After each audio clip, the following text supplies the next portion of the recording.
One brutal week ripped the Ramirez family bare, like a city hand yanking away their apartment keys, bodega shutters, and car in one swipe. After the landlord's red notice flapped on their Bronx door, a kitchen pot rattled on the stove like it knew dinner was over. 2 days later, their bodega sat gutted under flickering fluorescent lights, shelves stripped clean, register dead, and family photos still taped behind the counter. By Friday, their car vanished from the curb, leaving only a dark oil stain and 3 stunned reflections in the rain. Their whole life now fit into black garbage bags, plastic crates, and a shopping cart squealing over cracked sidewalk seams. Elio, 17 and exhausted, stood between his mother and little sister under the elevated tracks, watching rust drip like the sky was leaking. Grief hit them fast, but bills moved faster, stacking on a folding chair in borrowed ink and final warnings.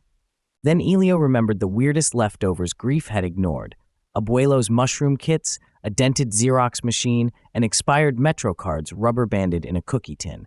Abuelo had once grown oyster mushrooms in the basement beside old radios, saying even darkness could feed something worth eating. The kits looked pathetic now, cardboard boxes with mildew freckles and handwritten labels smudged by time, but Elio saw stubborn life. He dragged the boxes into a vacant laundromat under the train line, where busted washers sat open like metal mouths waiting for news. The owner, desperate for any rent at all, offered the place cheap because the roof leaked and everyone called it cursed.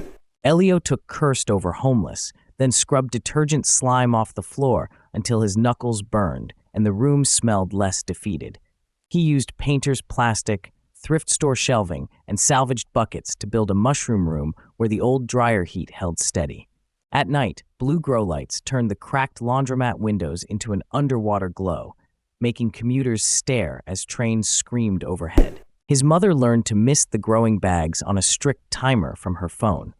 His little sister sorted labels and drew tiny mushroom logos with thick markers, turning ugly packaging into something customers remembered. The first crop came in crooked and thin, pale caps curling like wet paper, and half of it spoiled before sunrise. Elio did not call that failure because hunger had changed the definition.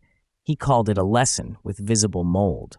He kept a spiral notebook on top of a washing machine, logging temperature, humidity, delivery times, and every mistake in thick block letters. When one corner grew too damp, he propped up cracked tiles with bottle caps and channeled drips into mop buckets. When rats chewed one batch, he sealed feed in pickle jars and patched holes with wire mesh from a hardware clearance bin. When restaurants ignored him, he sautéed sample mushrooms in garlic on a hot plate near the door, so the sidewalk did his advertising.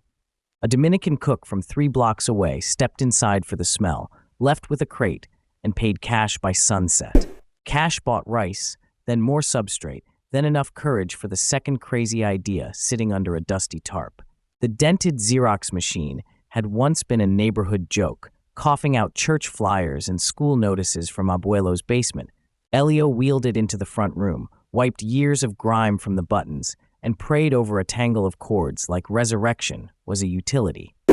Miraculously, the machine groaned awake, blinking amber lights in the dark like a stubborn old robot refusing retirement. Soon, the front counter became a print station for resumes, job applications, housing forms, immigration papers, and court letters too important to lose. Neighbors came in tense and empty-handed, then left holding clean pages that made them stand a little straighter on the sidewalk.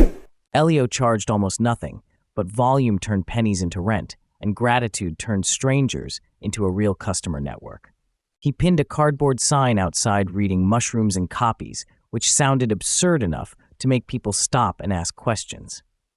Under those rattling train tracks, absurd became strategy because attention is expensive and curiosity can be cheaper than advertising. An older man brought in an eviction notice, hands shaking so hard the paper trembled like trapped wings under the fluorescent light. Elio copied the document, found the legal aid number on the back, and stapled a fresh resume for the man's next interview.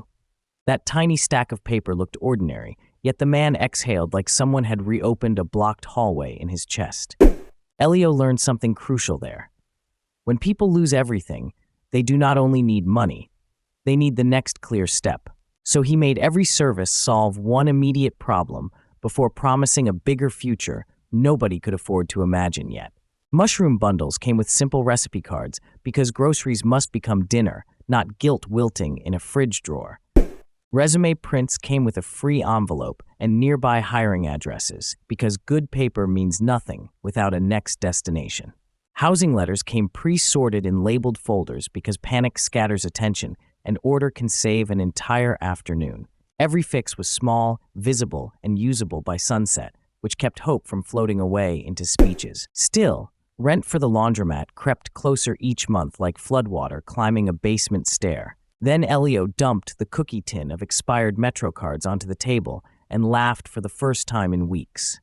Most people saw dead plastic, but he saw neighborhood memory, route maps, and enough rectangles to become tags, coupons, and delivery markers. He clipped the cards, punched holes through them, and tied them to mushroom bags with twine from produce bundles. The bright stripes made the packages impossible to miss, and customers started calling them train tickets for dinner. Then he printed discount slips on the Xerox machine and stapled them to neighborhood resumes, cross-pollinating every tiny service into another. A nurse picking up forms bought mushrooms for soup, then asked Elio to deliver paperwork to her uncle during a storm. He borrowed a folding cart, wrapped envelopes in freezer bags, and rolled through rain-slick blocks with mushrooms below and printed pages above. One delivery became 5, and soon that squealing cart moved every evening under umbrellas, carrying food, forms, and medicine to doorsteps. Rain helped, strangely, because bad weather magnified every inconvenience and made his humble route feel like essential infrastructure. Money no longer arrived in dramatic chunks. It came as soaked singles, crumpled 5s, digital pings, and handwritten thank you notes taped to doors. Elio taped every payment onto the laundromat wall for 1 week, creating a mosaic that proved survival is usually assembled, not discovered. His mother added color-coded lists beside the bills, circling what was urgent, what could wait, and what needed one phone call today. That system changed everything because fear had made every problem feel equally fatal, and structure shrank the monsters back to size. They stopped saying we have to fix our life, and started saying tonight we clean shelves, tomorrow we invoice, Friday we restock. Measurable tasks replaced shapeless dread, and progress finally had edges the family could touch with tired hands.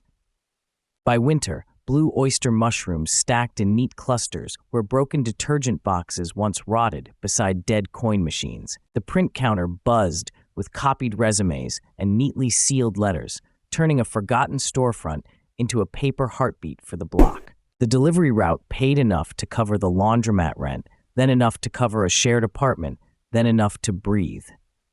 On move-in day, they carried mattresses upstairs while rain tapped the windows, and nobody complained because water outside meant safety inside.